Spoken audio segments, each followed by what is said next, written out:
This is the Kitchen Sink WP Podcast, episode 281. I program my home computer. We have a server crash. 404 error. Page not found. Links aren't working. System is crashing. System is crashing. System is crashing. Your old HTML website. Barely alive. We have the technology. We have WordPress. A new website. Better than it was before. Better. Stronger. Faster.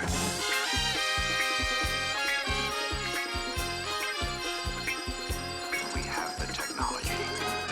The technology.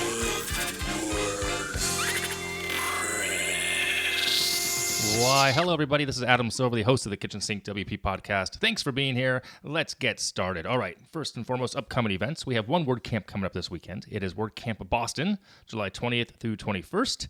I've been in the past. I didn't go last year for some reason. I went the year before. Yeah, I surprised Kyle. Anyway, it's a hop, skip, and a jump for me. I might try to go. We'll see. I don't know. Let's say I'm 50-50. We'll see what happens next weekend. So if you're there, awesome. And if I see you, fantastic. All right, moving on. Segment one. In the news, one thing to talk about here, it's a celebratory thing.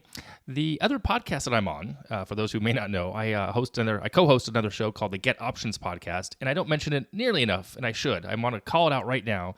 But the GetOptions podcast, where I co-host with my friend Kyle Maurer, we celebrated our 100th episode, which we just recorded, and it will be out a day or two after, actually 2 days after this episode comes out. Check it out, please, by all means, and send us questions. We like to answer your questions about your life in WordPress, and outside of WordPress for that matter, too. We had a guest on. We had some fun stuff. Definitely take a listen. It's just about an hour. It's a little longer show than this, obviously, because it's two of us, and we like to talk and answer questions and have a fun segment usually in there as well, game. But check it out. And yeah, cool. All right, moving on. Segment two, the meat and potatoes of this week's show. This week, I am talking about staging servers. And it's because recently someone asked me, why is it so hard to have a staging server and a production server and have them work well together? What's the best practice? How do I do things? So in this case, it's not the standard, quote, it depends, end quote, answer we get in WordPress. Not yet, at least. It's simpler than that. The main issue of why it's, quote, hard, I use air quotes here, to do staging and production servers, it's because each web host has their own way of implementing this type of service. Now, I went back into the archives and I looked. Way back on episode 69 of this show, I discussed a way of having a staging server using iThemes Backup Buddy. They have a methodology that they do it for you as well. That's when I was using that tool. I'm no longer using Backup Buddy. I think I have it on a handful of sites, but not across the board anymore. And I'll talk to you about what I'm using instead in a couple minutes here.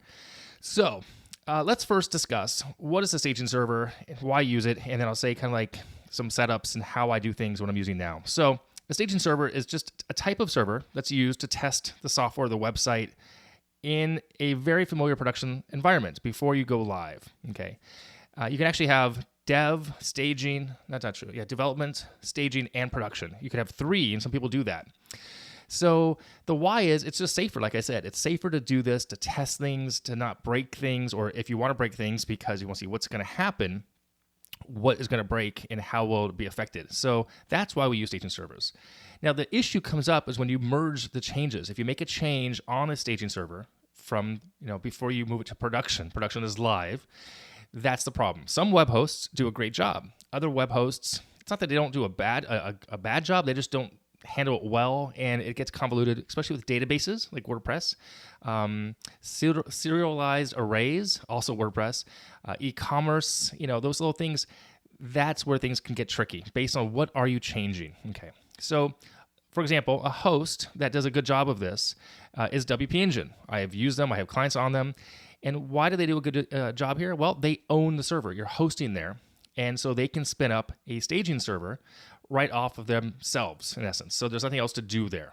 And the reason they do this is because they know that it's important to have this type of system work well. They're not an inexpensive servers. They charge solid money for what you get, what you pay for. And so they do a good job. So how do I use a staging server? And are there other ones out there that are also good? Yes, there are other ones as well. And I'll talk about that in a second here. So how do I use a staging server? Well, let's see. It just in this case it does depend on the project. One being, let's say, a brand new site versus updates to an existing site. So let's say the example, first and foremost, a brand new site. On a brand new site, I'll create a subdirectory on my development server. So I bought a domain for the agency called cwpdev.xyz. And I will go there and I will set up a subdomain for company.cwpdev.xyz. And then from there, I install plugins, first and foremost being coming soon page, and then the tools we're going to use, the theme, the plugins, etc. And we'll start building the site right then and there. And I say it's me, a designer, developer, we can all log in. I give everyone access, admin access, and we build the site. And then we release the site. I can actually, the tool I use for coming soon is by SeedProd. I have the paid version. So I can then actually open it with a URL, a token URL. They can bypass it with a password. They can see the site, okay?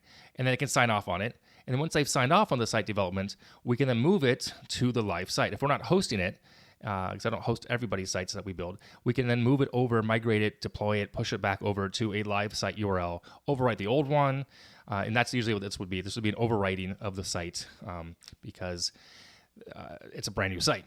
So if it's not on a brand new site, if it's a current site, we're just updating things, we want to test things, the themes, the plugins, depending on the host. And then depending on the host, we'll determine the method.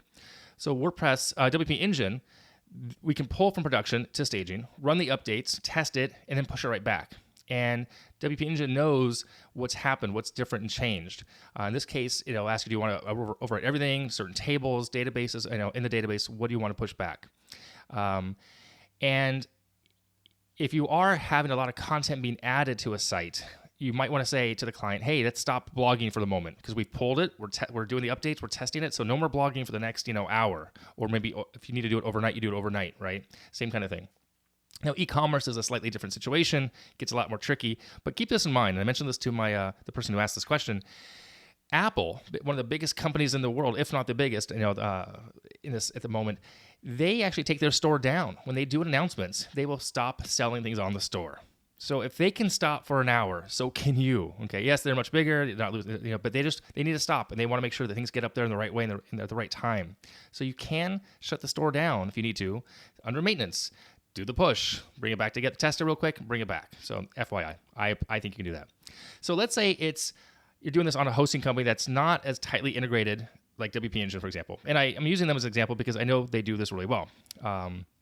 In this case, I'll use so when this happens, if I'm working with a client that doesn't have WP Engine or has a hosting environment that may not be as strong, okay, I'll go ahead and use my Blog Vault account. So I have Blog Vault. I've mentioned this in the past. They've been a sponsor in the past. They're awesome. And I'll create a staging server there. I back it up first because Blog Vault provides me my backup solution.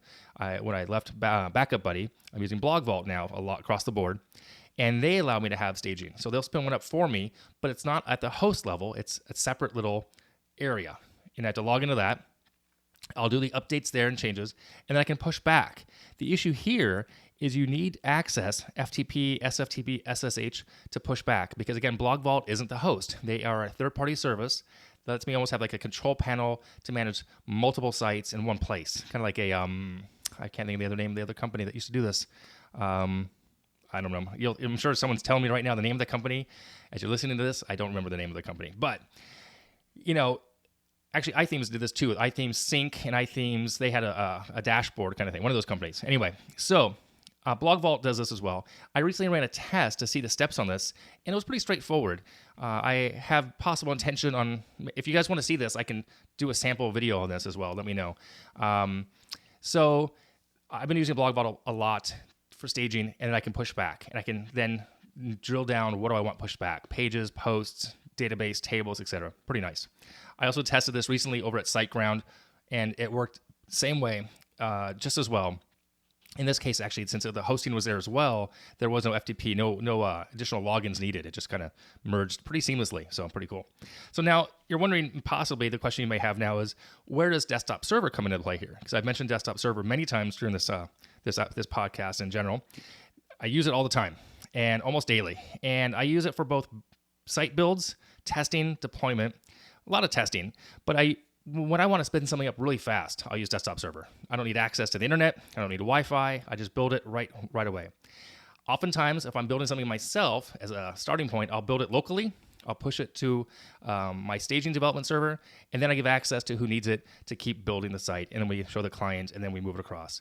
So those are the ways you kind of do it and the options you have. There are a lot of options here, and there's no right or wrong way. The key is don't cowboy code, for one. Always back up your stuff.